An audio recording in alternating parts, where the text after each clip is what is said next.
Hello everyone, आज का topic रहेगा आप लोगों का नंबर सिस्टम, जिसमें हम लोग आरआरबी पीओ के प्रीवियस ईयर क्वेश्चंस का डिस्कशन करेंगे। कुछ क्वेश्चन लास्ट क्लास में हो चुके थे और कुछ क्वेश्चन इस क्लास में हम लोग डिस्कस करेंगे नंबर सिस्टम के। आज की क्लास का क्वेश्चन नंबर फर्स्ट को समझते हैं। निम्नलिखित में से कौन सा सबसे छोटा है? आपसे सटीक मूल्य की गणना करने की अपेक्षा नहीं की जाती है। सबसे छोटी वैल्यू आप लोगों को बताना है। 5 ऑप्शन आपको दे रखे हैं और ये आपका आईडीबीआई बैंक अधिकारी परीक्षा में पूछा गया क्वेश्चन है। इसके सॉल्यूशन को यहाँ पे समझते हैं। देखिएगा ध्यान से। फर्स्ट ऑप्शन 1250 गुणा 5/9। तो 1250 की पहले 5 में गुणा करेंगे, 6250 9 से डिवाइड करेंगे और इसकी पावर 1/2, यानी कि 694.44 की पावर 1/2। दैट मीन्स कि स्क्वायर रूट ऑफ 694.44, तो स्क्वायर रूट ऑफ 676 होता है 26 का, तो 26 से थोड़ा सा बड़ा होगा, तो यहाँ पे अप्रोक्सीमेशन में मैं ले लेता हूँ कि 26। अब ऑप्शन सेकंड है 4112 इंटू 7/13। 4112 की 7 में मल्टीप्लाई 13 से डिवाइड करने के बाद इस पूरे की पावर 1/3 है, आएगा आप लोगों का 2214.16 की पावर 1/3, यानी कि क्यूब रूट ऑफ 2214.16। तो ये आपका आएगा क्यूब रूट ऑफ 2197 होता है 13, तो उससे थोड़ा सा बड़ा होगा, यानी कि अप्रोक्सीमेशन में इसको हम लोग लेंगे यहाँ पे 13। थर्ड ऑप्शन है आप लोगों का 3221 मल्टीप्लाई 5/19 की पावर 1/2। तो 3221 की 5 में मल्टीप्लाई 19 से डिवाइड, तो आपका निकल कर आएगा 847.63 की पावर 1/2, है ना। तो 8 स्क्वायर रूट ऑफ 841 क्या होता है 29, तो अप्रोक्सीमेशन में आपका 29 निकल कर आएगा। 412 मल्टीप्लाई 15/11 की पावर 1/2, तो इसे सॉल्व करेंगे तो 561.81 की पावर 1/2, यानी कि स्क्वायर रूट ऑफ 561.81, तो स्क्वायर रूट ऑफ 576.24 होता है, तो अप्रोक्सीमेशन 24 आएगा यहाँ पे। 3444 मल्टीप्लाई 17/13 की पावर 1/3, सॉल्व करा तो 4503.69 की पावर 1/3, यानी कि क्यूब रूट ऑफ 4503.69, है ना। तो ये निकल कर आएगा अप्रोक्सीमेशन में 16.5। आपसे क्या पूछता है? आपसे पूछता है कि सबसे छोटा, तो सबसे छोटा यहाँ पर कौन सा आंसर बन रहा है? निम्नलिखित में सबसे छोटा कौन सा है ना। तो सबसे छोटी जो वैल्यू यहाँ पर दिख रही है, यानी कि ऑप्शन नंबर सेकंड दिख रहा है ना। तो क्या दिख रहा है सबसे छोटा? ऑप्शन नंबर सेकंड इस क्वेश्चन का करेक्ट आंसर यहाँ पर बनेगा। क्लियर हो गई बात?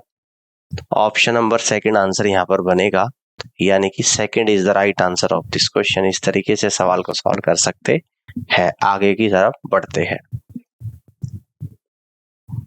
अगले क्वेश्चन को देखिएगा। 8 दर्जन अंडों की कीमत 256 रुपए है।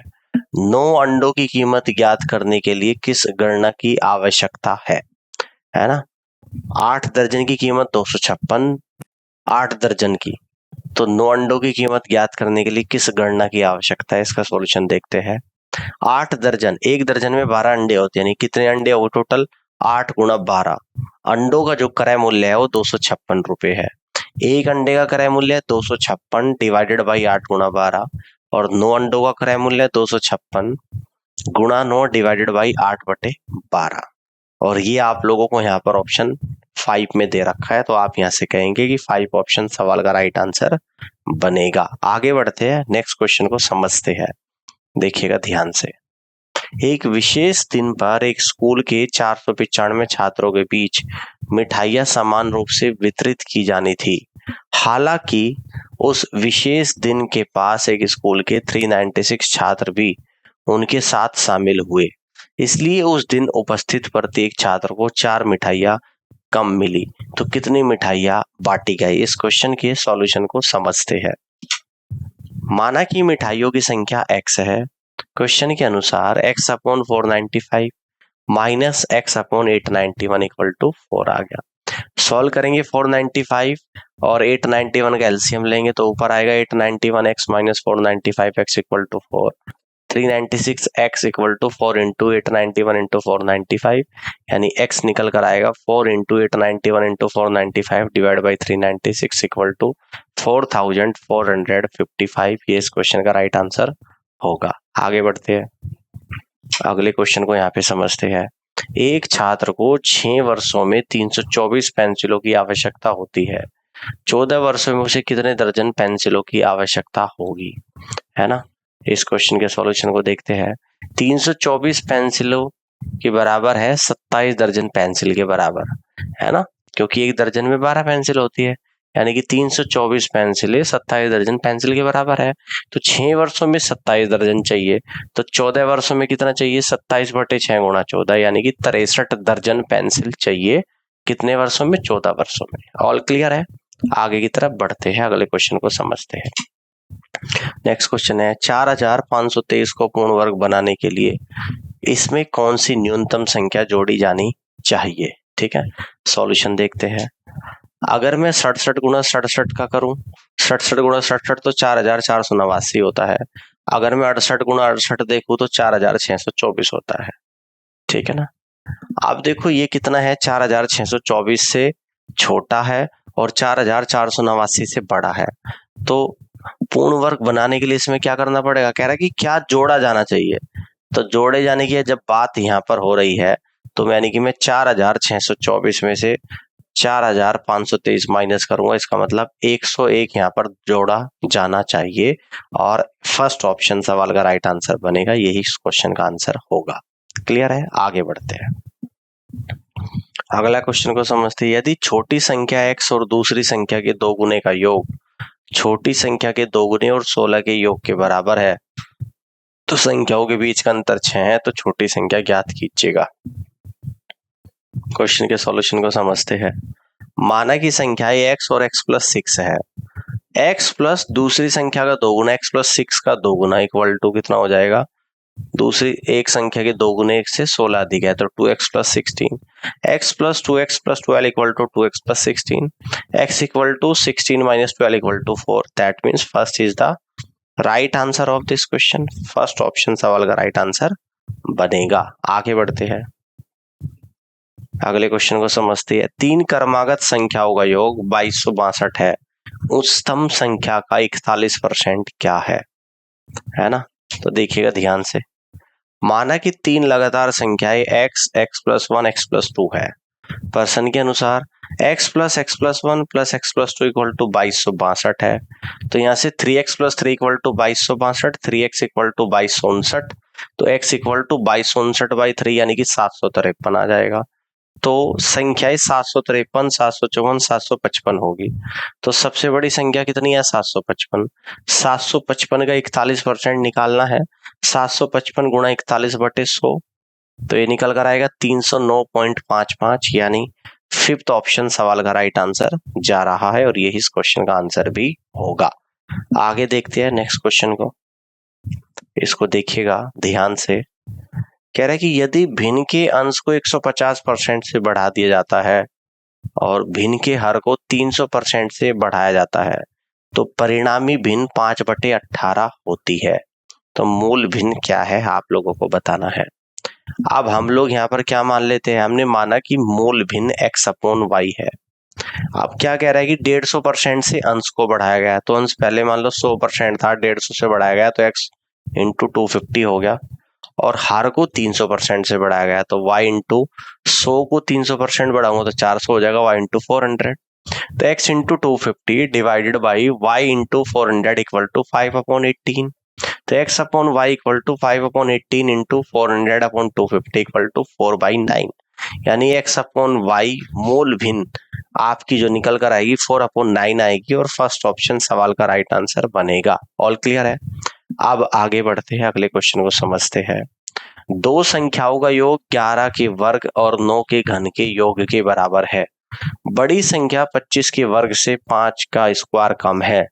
छोटी संख्या के 24% के दोगुने तथा बड़ी संख्या के आधे के मान क्या है, ये आप लोगों को बताना है। इस क्वेश्चन के सॉल्यूशन को समझते हैं। दो संख्या हमने मानी x और y, जिसमें मान ले कि x बड़ी संख्या है, तो दोनों संख्याओं का सम x प्लस वाई 11 का स्क्वायर प्लस 9 के क्यूब के बराबर है। तो x plus y equal to 11 का स्क्वायर 121, 9 का क्यूब 729, यानी x plus y equal to 850। तो x क्या है आप लोग यहाँ पर 25 के स्क्वायर से 5 का स्क्वायर कम है, तो x इक्वल टू 25 का स्क्वायर माइनस 5 का स्क्वायर। तो ए स्क्वायर माइनस बी स्क्वायर का फॉर्मूला आप लोगों का क्या होता है, वही हमने यहाँ पर यूज करा है। तो ये होता है आप लोगों का a प्लस बी और अगले ब्रैकेट में a माइनस बी। तो 25 प्लस 5 इंटू 25 माइनस 5, तो यानी कि 25 प्लस 5 30 और 25 माइनस 5 20, 30 गुणा 20 बराबर 600, x बराबर 600 आ गया। x प्लस वाई बराबर 850 है, x 600 आया तो y निकलेगा y equal to 850 minus 600 equal to 250।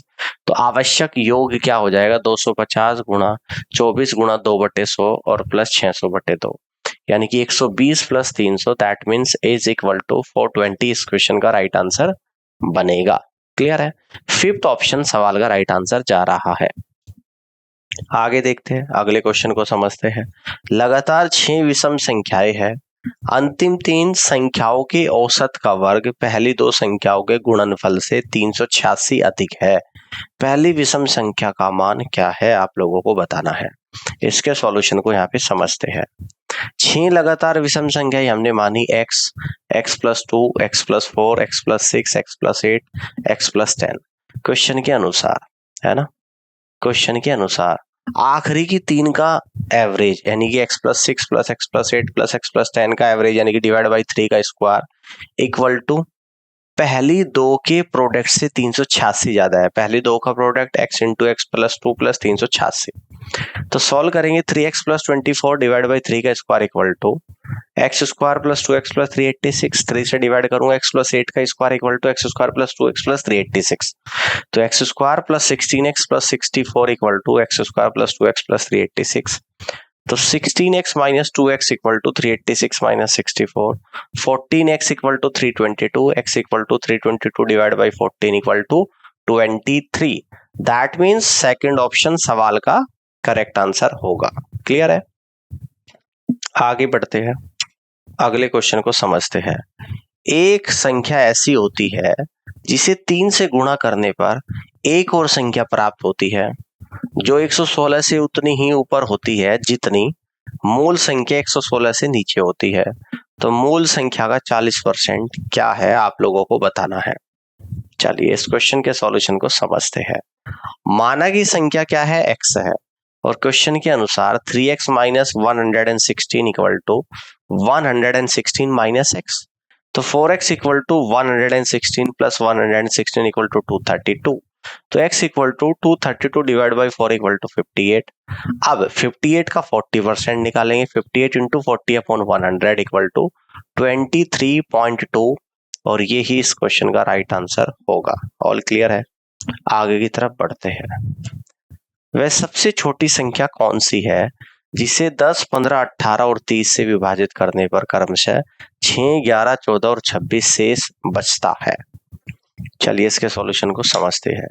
भाजक माइनस रेस्पेक्टेड शेषफल यानी कि संबंधित शेषफल बराबर क्या होता है, कांस्टेंट, है ना। अब देखिएगा ध्यान से, 10 में से 6 को माइनस कर रहा हूं, इस 10 में से इस 6 को माइनस करूंगा, 10 माइनस 6 4 आएगा। ऐसे 15 में से 11 को माइनस करूंगा तो कितना आएगा, 4 आएगा। ऐसे 18 में से 14 को माइनस करूंगा, 4 आएगा। ऐसे 30 में से 26 को माइनस करूंगा, 4। इसलिए आवश्यक उत्तर क्या है, जो आपकी शुरुआत की संख्या है यानी कि 10, 15, 18 और 30 का एलसीएम लेने पर हर जगह सेम रिमाइंडर आ रहा है, इस सेम रिमाइंडर को माइनस कर दूंगा। तो 10, 15, 18 और 30 का एलसीएम 90, 90 में से 4 माइनस करूंगा तो 86 आंसर आएगा, और ये आपका थर्ड ऑप्शन में जा रहा है, और यही इस क्वेश्चन का करेक्ट आंसर भी होगा। क्लियर हो गई बात। आगे बढ़ते हैं, अगला क्वेश्चन। 3 लगातार धनात्मक समपूर्णांकों का औसत 4 लगातार धनात्मक विषम पूर्णांकों के औसत से 10 अधिक है। दूसरे उच्चतम समपूर्णांक और दूसरे उच्चतम विषम पूर्णांक का योग 27 है।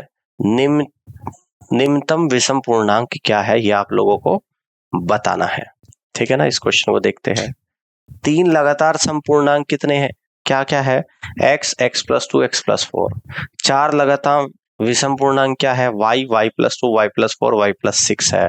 क्वेश्चन के अनुसार पहले तीन सम पूर्णांकों का औसत, इन तीनों का सम x, x plus 2, x plus 4 divide by 3 में से माइनस करेंगे चार विषम पूर्णांकों का औसत, तो y, y plus 2, y plus 4, y plus 6 divide by 4 equal to 10। अब सोल्व करेंगे 3x plus 6 upon 3 minus 4y plus 12 upon 4 equal to 10। तो x plus 2 minus y minus 3 equal to 10। तो x minus y equal to, ये आप लोगों का निकल कर आएगा 11, इक्वेशन नंबर 1। तो x plus 2 plus y plus 4 equal to 27।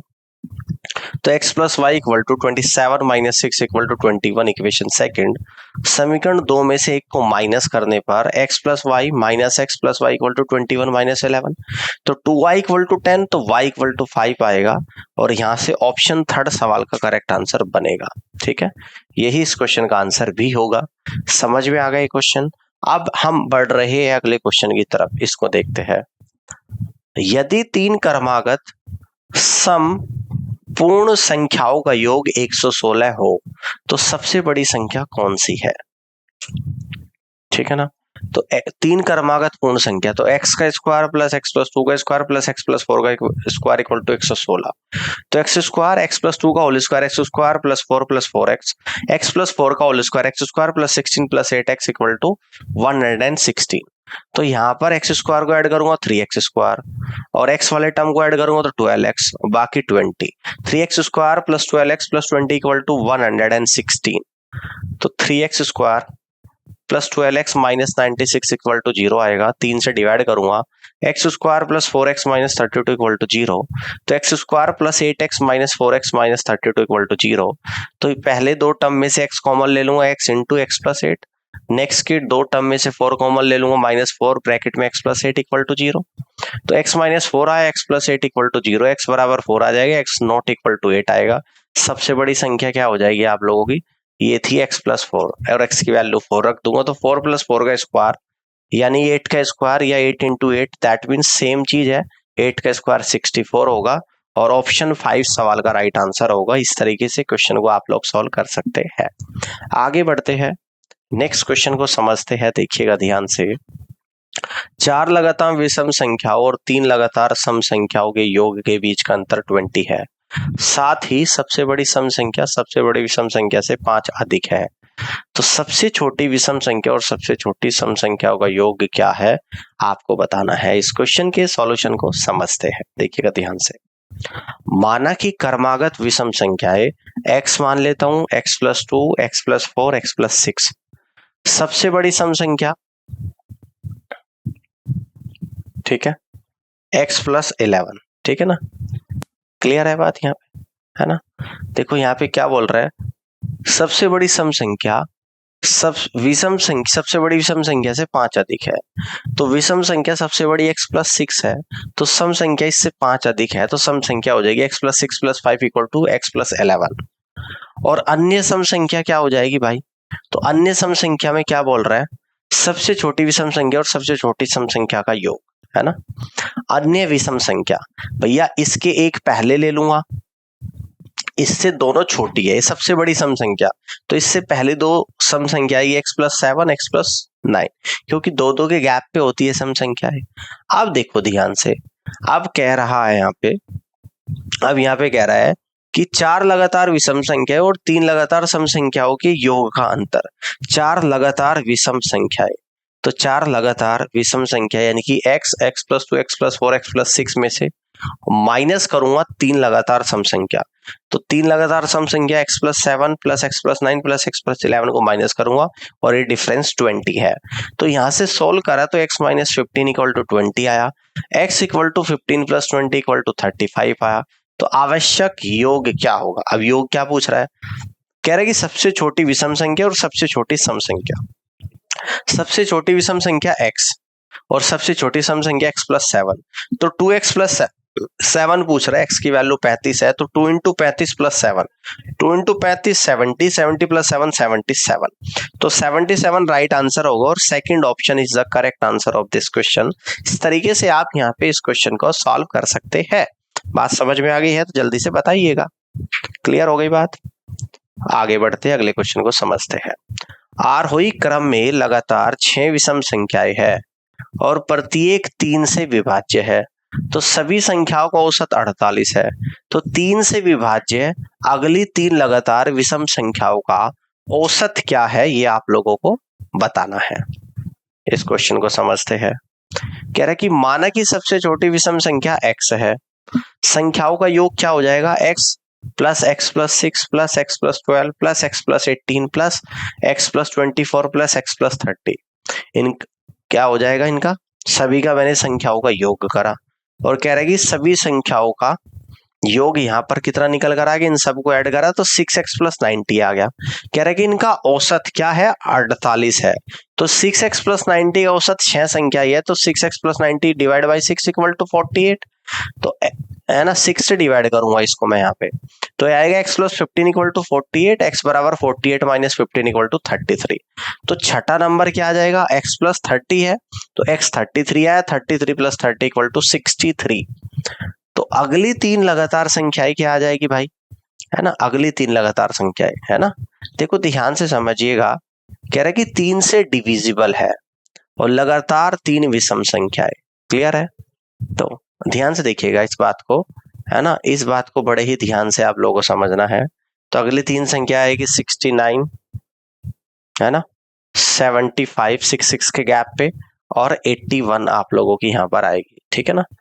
अब इन सभी का क्या निकालना है, average 69 plus 75 plus 81 divide by 3। Clear है, यहाँ तक की बात समझ में आ गई है। और 225 डिवाइड बाई 3 इक्वल टू 75। तो इस तरीके से आप यहाँ से कह सकते हैं कि इन सभी संख्याओं का औसत निकलकर जो आएगा वो 75, यानी कि थर्ड ऑप्शन सवाल का राइट आंसर बनेगा। नेक्स्ट क्वेश्चन को समझते हैं। किसी संख्या के वर्ग का 25 गुणा उस संख्या के 15 गुणा में जोड़ा जाता है तो परिणामी -2 के बराबर आता है। बड़ी संख्या ज्ञात कीजिएगा, बड़ी संख्या ज्ञात कीजिएगा, ठीक है ना। अब ध्यान से देखिएगा, माना की संख्या x है, 25x square plus 15x plus 2 equal to 0, 25x square plus 10x plus 5x plus 2 equal to 0। पहले दो में से 5x कॉमन ले लूंगा, 5x ब्रैकेट में 5x प्लस 2 और ब्रैकेट प्लस 1 और 5x प्लस 2 इक्वल टू 0, ठीक है ना। तो यहाँ पर आएगा 5x प्लस 2 और 5x प्लस 1, x बराबर -2/5 या -1/5, या कह दूंगा -0.4 या -0.2।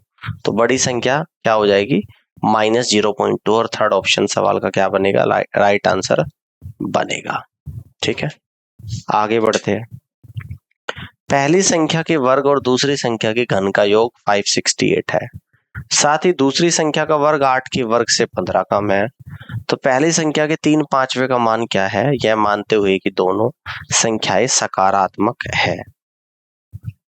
इस क्वेश्चन के आंसर को समझते हैं। मान लीजिए कि पहली संख्या x है, दूसरी संख्या y है, तो y का square equal to 8 square minus 15 equal to 64 minus 15 equal to 49।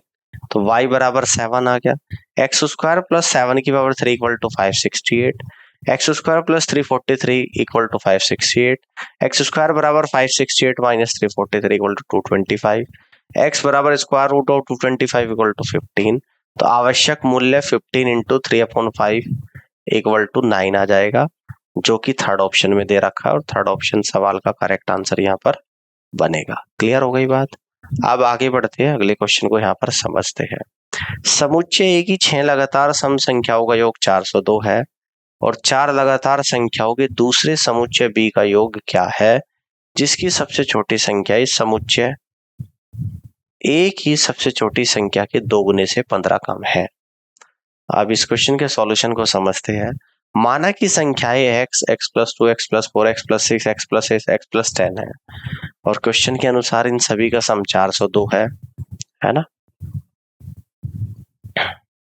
Question के अनुसार क्या बोल रहा है, 4 लगातार संख्याओं के दूसरे समुच्चय b का योग क्या है ना। 6 लगातार सम संख्याओं का योग 402 है। तो यहाँ पे अब लोग क्या करेंगे, इनका सम करेंगे। x plus 2, x plus 4, x plus 6, x plus 8, x plus 10 equal to 402, 6x plus 30 equal to 402, 6x equal to 372, x equal to 62। तीसरी सम संख्या x प्लस क्या आ जाएगी आप लोगों की निकल कर तीसरी सम संख्या 402 डिवाइड बाई 6 माइनस 1 यानी कि 67 माइनस 1 इक्वल टू 66 आ जाएगी। या फिर यहां से निकाल दो तीसरी संख्या x 62 आ गया, 4 जोड़ दूंगा तो 66। सबसे छोटी सम संख्या 62 आ गई। समुच्चय b की सबसे छोटी संख्या 2 गुणा 62 माइनस 15 यानी कि 109 आ गई।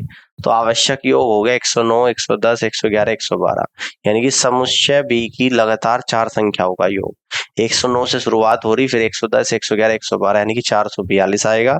सेकंड ऑप्शन सवाल का राइट आंसर होगा और आप लोग यहाँ से कह देंगे कि second is the right answer of this question. इस तरीके से आप सवाल को यहाँ पे सॉल्व कर सकते हैं। आगे बढ़ते हैं, अगले क्वेश्चन को देखिएगा। समुच्चय ए की 9 लगातार विषम संख्याओं का योग 621 है। 6 लगातार सम संख्याओं के अलग अलग समुच्चय बी का योग क्या है, जिनकी सबसे छोटी संख्या समुच्चय की सबसे कम संख्या से 15 अधिक है। आगे बढ़ते हैं, इस क्वेश्चन के सॉल्यूशन को समझते हैं। माना कि प्रश्न के अनुसार 9 लगातार विषम संख्याएं x, x + 2, x + 4, x + 6, x + 10, x + 14, x + 16 है। इन सभी का सम 621 है। तो x + 2, x + 4, x + 6, x + 10, x + 14, x + 16 equal to 621। 9x + 72 equal to 621। 9x equal to 621 minus 72। 9x equal to 549। x equal to 61। समुच्चय की सबसे छोटी संख्या 61, समुच्चय बी की सबसे छोटी संख्या इससे 15 अधिक है। 61 + 15 इक्वल टू 76। 6 लगातार सम संख्याएं हो जाएगी 76, 78, 80, 82, 84, 86। अब इन सभी का योग निकालना 76 + 78 + 80 + 82 + 84 + 86 इक्वल टू 486 होगा, जो कि फिफ्थ ऑप्शन में दे रखा है और आप लोग यहाँ से कह देंगे फिफ्थ ऑप्शन सवाल का राइट आंसर बनेगा। क्लियर है? आगे बढ़ते हैं। 3 क्रमागत सम संख्याओं का गुणनफल 4032 है। पहली और तीसरी संख्या का गुणनफल 252 है। दूसरी संख्या का 5 गुना क्या है, ये आप लोगों को यहाँ पर बताना है। इस क्वेश्चन के सॉल्यूशन को समझते हैं। कहते हैं दूसरी संख्या 4032 को 252 से डिवाइड करेंगे 16 आ जाएगा। आवश्यक उत्तर 5 गुना 16 बराबर क्या निकल कर आया 80, यानी कि फर्स्ट ऑप्शन सवाल का राइट आंसर होगा और इस तरीके से आप कह सकते हैं first is the correct answer of this question. अब आगे बढ़ते हैं और अगले क्वेश्चन को यहाँ पर समझते हैं। 5 वर्ष पहले एक परिवार के 4 सदस्यों की आयु का योग 94 वर्ष था। आज जब बेटी की शादी हो चुकी है और उसकी जगह बहू आई है तो उनकी उम्र का योग 92 वर्ष है। यह मानते हुए कि पारिवारिक संरचना में कोई अन्य परिवर्तन नहीं हुआ और सभी लोग जीवित है, बेटी और बहू की उम्र में क्या अंतर है? क्वेश्चन को समझते हैं। 5 साल पहले परिवार में मान लेते हैं पिता, माता, उसकी पुत्र और बेटी, इन चारों का योग 94 वर्ष है। वर्तमान में इन चारों की उम्र का सम कितना हो जाएगा? 5 साल पहले था, अब सबकी 5-5 साल उम्र बढ़ेगी, 4 लोग हैं तो 20 साल बढ़ जाएगी। तो वर्तमान में पिता, माता, पुत्र, बेटी की उम्र का योग 94 + 20 यानी कि 114 वर्ष हो जाएगा। अब बेटी की जगह बहू आ गई और जैसे ही बहू आ गई तो अब इन सभी की उम्र का योग 92 हो गया। तो पिता प्लस माता प्लस पुत्र वधू का योग कितना हो गया? 92। अब कितना है? इन बेटी के साथ 114 था, बहू के साथ 92 है। तो बेटी और बहू की उम्र में अंतर 114 माइनस 92 यानी कि 22 साल का है। तो यानी कि 22 साल का अंतर है और आप यहाँ से कहेंगे कि फर्स्ट ऑप्शन सवाल का राइट आंसर बनेगा। इस तरीके से आप क्वेश्चन को सॉल्व कर सकते हैं। तो उम्मीद करता हूँ कि ये क्वेश्चन आप लोगों को समझ में आया होगा और आज के लिए फिलहाल इतना ही। और उम्मीद करता हूँ कि नंबर सिस्टम के क्वेश्चंस को समझने के लिए आप सभी का बहुत बहुत धन्यवाद। अब आपसे मिलेंगे अपनी अगली क्लास में। जब तक के लिए आप ख्याल रखिएगा। इस क्लास को देखने के लिए आप सभी का थैंक यू सो मच। मिलता हूँ आपसे जल्द ही अपनी अगली क्लास में।